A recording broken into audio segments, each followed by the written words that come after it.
Estamos de nuevo en la biblioteca de Hernán y les damos una cordial bienvenida.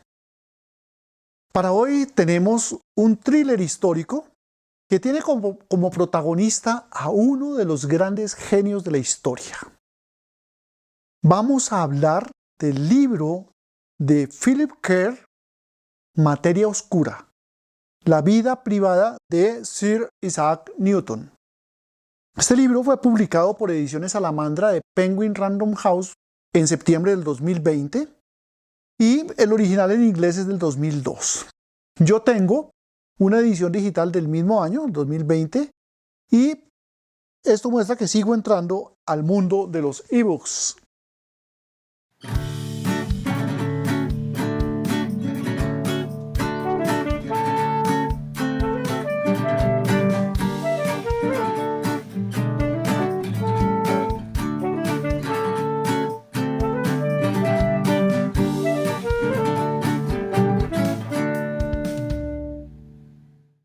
El autor fue un escritor británico nacido en Edimburgo, Escocia, en 1956 y murió en Londres en el año 2018.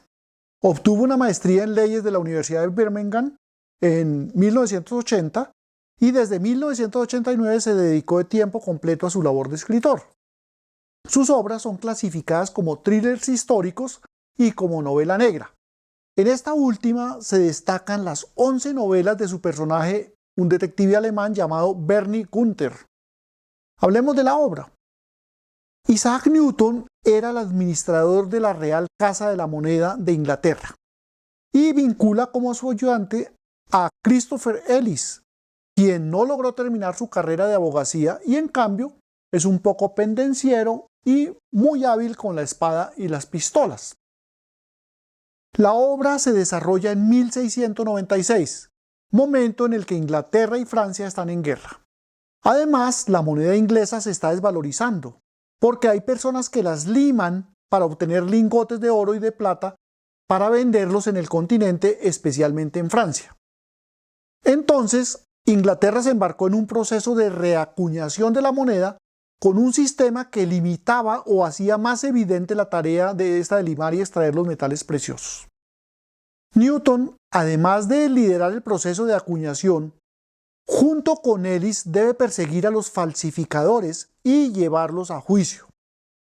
El proceso es complejo, pues la Casa de la Moneda queda en la Torre de Londres, en la que hay otras dependencias del reino, y hay muchas intrigas, luchas por el poder y peleas por las áreas de control. En ese contexto, encuentran un cadáver en el foso que rodea la torre y a pesar del estado de descomposición, pues se calcula que lleva 6 meses en el agua. Cuando Newton lo inspecciona, lo identifica como George Massey, su ayudante anterior en la Casa de Moneda, que había desaparecido sin explicación. La capacidad de observación de Newton y la enorme variedad de conocimientos que tenía le permiten intuir que fue asesinado. Cosa contraria opinaba Lord Lucas, el Lord Teniente de la Torre y enemigo de Newton. Newton ordena montar vigilancia a algunas personas de las que sospecha que pueden tener algo que ver con la muerte de Massey. Pero uno de estos vigilantes aparece muerto de una forma horrible. Y más tarde, otro sospechoso de los crímenes, el comandante Morney, a quien Newton y Ellis tenían acorralado, aparece ahorcado. Pero además, en la boca del muerto se encontró un papel que contiene un críptico mensaje que se suma a los otros que ya habían encontrado. Y por si faltara algo para complicar el escenario, aparecen algunas monedas falsificadas que difícilmente se pueden diferenciar de las recién acuñadas.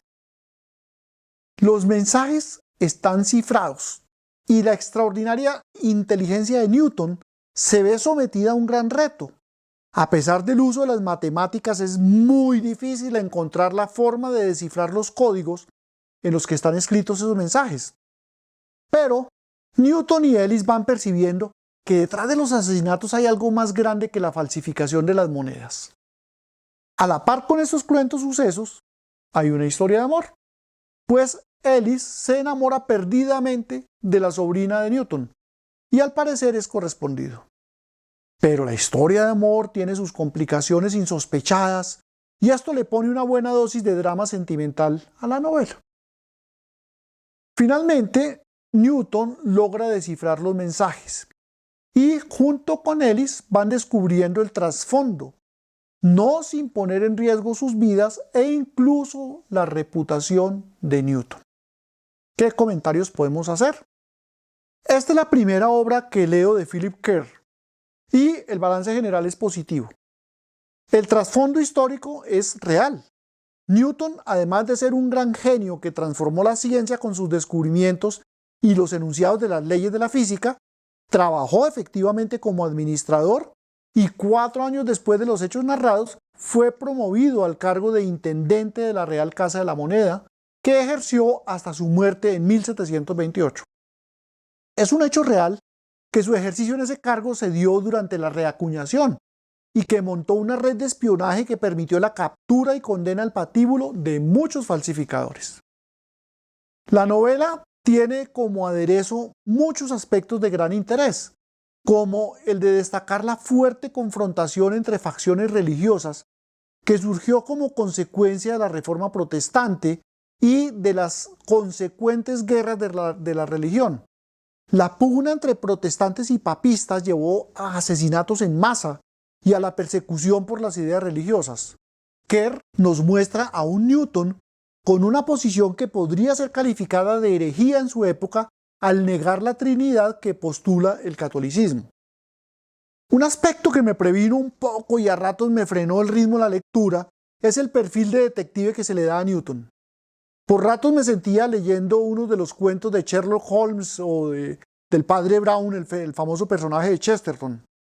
Por ejemplo, Newton realiza razonamientos puros basados en una sólida lógica, en la capacidad de percepción de los detalles que la mayoría pasa por alto y pero además muestra un profundo conocimiento de múltiples áreas del conocimiento humano que van desde la numismática, la historia, la filosofía, la psicología, los instrumentos de tortura, los fundamentos de las religiones, la alquimia y, por supuesto, la criptografía. Newton fue capaz de limar un instrumento de tortura que estaba en una especie de museo del horror y comprobar que lo que limó era sangre de una persona torturada por lo menos 6 meses atrás. A mi parecer, luce un poco exagerada esta caracterización, por más que sea una obra de ficción. Otro aspecto que es sorprendente y tiene visos de realidad es el papel que juega Catherine Barton, la sobrina de Newton que vivió con él y fue amante del canciller de Hacienda, Lord Halifax. Los enemigos de Newton de todas las épocas, incluso Voltaire, escribieron con malicia sugiriendo que Newton había tenido diversos cargos y honores, como el de ser nombrado caballero por la reina Ana en 1705, como consecuencia de esa relación de la sobrina. El hecho es controversial, pero en la novela queda la presunción de que fue un hecho cumplido. A mi parecer, todos estos elementos hacen interesante la lectura de esta obra de Kerr, teniendo en cuenta siempre que hay una mezcla de hechos históricos reales con los propios de la creación literaria y específicamente de la novela policíaca. Espero que nuestros comentarios sean de su agrado, en cuyo caso lo invito a darle like al video. Además, les recuerdo la gran importancia que tienen sus comentarios para la biblioteca de Hernán. Por último, les recuerdo suscribirse si aún no lo han hecho, seleccionando la frecuencia con la que quieren recibir las novedades del canal. Hasta nuestro próximo video, felices lecturas.